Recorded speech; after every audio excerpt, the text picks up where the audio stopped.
Le banc de touche s'installe aujourd'hui à la Beach Soccer Week pour les finales et demi-finales. Et tu as compris, il nous a fait venir en plein cagnard, 500 degrés, je suis trempé. On va peut-être interviewer un peu tout ce monde. C'est des jolies lunettes. Ouais, je sais, tu me plais toi aussi, bébé. Liliane, tu as pas le choix. Despacito, quiero respirar tu cuello despacito.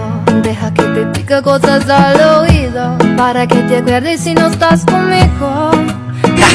Despacito, quiero desnudarte a besos despacito. Firmo en las paredes de tu laberinto y hacer de tu cuerpo todo un manuscrito. Quiero ver bailar tu pelo, quiero ser tu ritmo. Quiero enseñes a mi boca tus lugares favoritos. Déjame sobrepasar tu... Donc on est avec Samir qui développe sur Marseille le footy volley, qui est accueilli pour la première année à la Beach Soccer Week. Tu es satisfait de cette première édition Ben oui, parce que je suis content parce que j'ai pu réunir une dizaine d'équipes, dont une équipe de Corse, deux d'Antibes, un Italien, un Brésilien et Marseillais. Alors du coup, je suis très content. Voilà. Première édition pour la Beach Soccer Week du footy, franchement oui. On peut dire qu'avec le footy volley, on y était presque. Tu as apporté une orientation un peu plus internationale à la Beach Soccer Week. Oui, on va dire que bon, ce qui est bien par rapport à ça, c'est que ça fait quelques années que le footy volley était un petit peu oublié à Marseille. Et grâce à la Beach Soccer Week, on a pu avoir la possibilité de faire une journée footy volley. Bon, il y aura la finale bien sûr demain, mais on a pu enquiller le footy volley et du coup, on est content. Hein. Ça nous permet de pratiquer cette discipline qui est quand même assez appréciée, on va dire, dans la région. Pas assez, je trouve. Malheureusement, pour la ville qu'on est et le nombre d'habitants et de sportifs, je trouve qu'il n'y a pas assez de joueurs de footy quand on sait qu'Antibes, c'est pas très loin de Marseille. Il y a peut-être une cinquantaine de joueurs. En Corse, il pratique le footy volley un petit peu de partout. Et voilà. Mais bon, j'espère que grâce à cette édition-là, ça peut essayer d'avoir une dynamique et pourquoi pas de nouveaux joueurs, quoi. Et tu souhaiterais quoi au footy volley pour les années qui viennent? Avoir un peu plus de temps. Ouais. Alors quand je dis plus de temps, ça veut dire que bien sûr déjà le programme est déjà assez complet, on va dire assez conséquent par rapport au beach soccer. Il y a les U11, les U13, les U15, les U16, les U17, féminines, seniors. Et du coup il faudrait je pense 2 jours pleins pour justement pouvoir avoir un peu plus de joueurs et pouvoir faire venir encore des joueurs, des équipes étrangères, ça veut dire espagnoles, portugaises et ainsi de suite. Ça fait que je pense que si on a 2 jours pour le footy volley, je pense que ça serait pas mal. Et si tu devais qualifier cette semaine de Beach Soccer Week pour toi et pour le footy volley en un seul mot, tu me dirais quoi? Content. Content. Franchement, je suis content parce que il y a un peu plus d'un seul mot, hein, oui. Malheureusement. Mais content parce que pour la première édition, franchement, ils sont présents. Tous les joueurs ont pu faire l'effort de venir parce que c'est un coût aussi. Malheureusement, c'est compliqué de pouvoir faire venir des joueurs qui viennent un petit peu de loin. Et franchement, ils ont fait l'effort et c'est pour ça que je dis que je suis content parce que les joueurs que j'ai voulu... et longue vie au footy volley. Voilà, merci. Merci.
vous a promis des interviews, c'est tout de suite avec Gérald Guidarini, l'organisateur et fondateur de la Beach Soccer Week.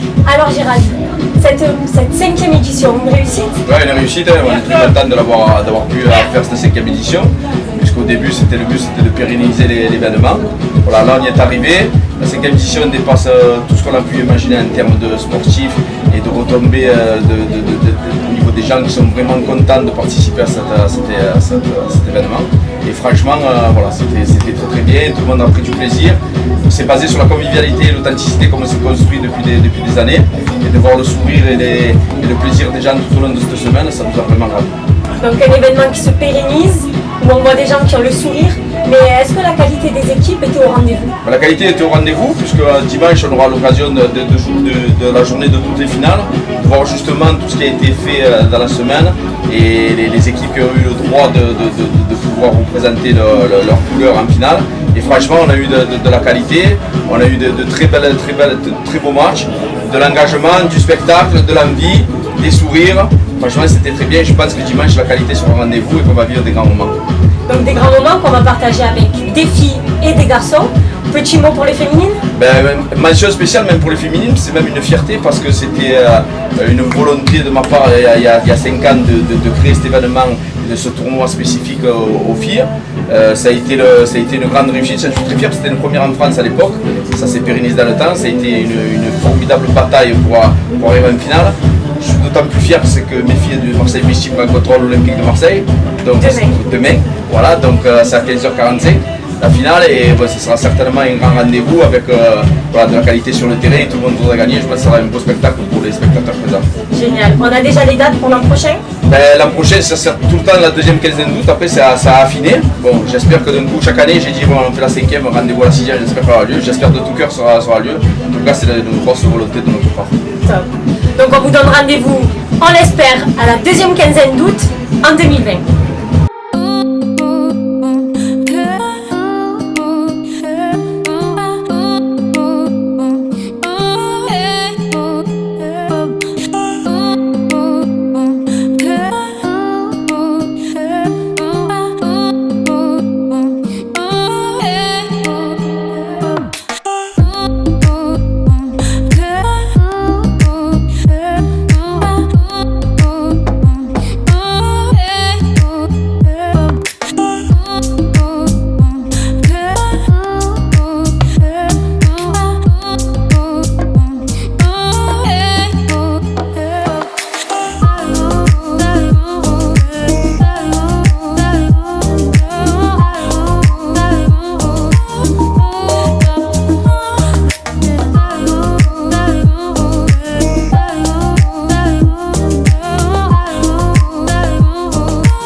Ça va, Borgio? En bonus, il va te mettre tout à l'heure ses lunettes Don Diego. Un peruviano. Mi amigo Pablo Escobar. Tout à l'heure, il filme ma grosse tête. C'est ça. Samir, est-ce que je peux te poser une question? Dis-moi. Vas-y. À ton avis, Samir, est-ce qu'il a tourné dans Pablo Escobar? Le monsieur, remets les lunettes. Remets les lunettes. Non. Don Pedro, remets les lunettes. Don Pedro. Il est arrivé de loin. Narcos Marseille. je pense que Narcos Marseille, il sera. Je pense. Ça va être le trafiquant colombien. Don Pedro, alors. Aucun problème. Mi amigo Pablo Escobar. Sam, ça va, c'est bien passé les interviews alors? Ouais, ça va, tranquille, ils sont cool. Hein. C'est une Ouais. belle manifestation. Par contre, pourquoi tu veux venir Borgio? Ah, c'est mon ami, il est bien, c'est un bon mec. Ah Pourquoi? ouais, mais il est comme Mathias sur l'émission, il ne sert à rien. Ah, c'est vrai. C'est des impostures, c'est pas possible ces gars. Non, mais tu vas voir, je suis en train de lui apprendre un peu 2-3 trucs sur le football, il va bientôt connaître le football. Il est poète, l'autre il est chanteur. Franchement, Marc, tu es fou. Ilian, dis-moi, dis-moi que je fous là. Je me disais aussi, tu comprends rien au ballon, toi. J'ai compris, mais moi cette mère. Les mouettes, le chalutier. Quand la mouette, ils disent, je suis le chalutier, c'est que l'île, elle est pas loin.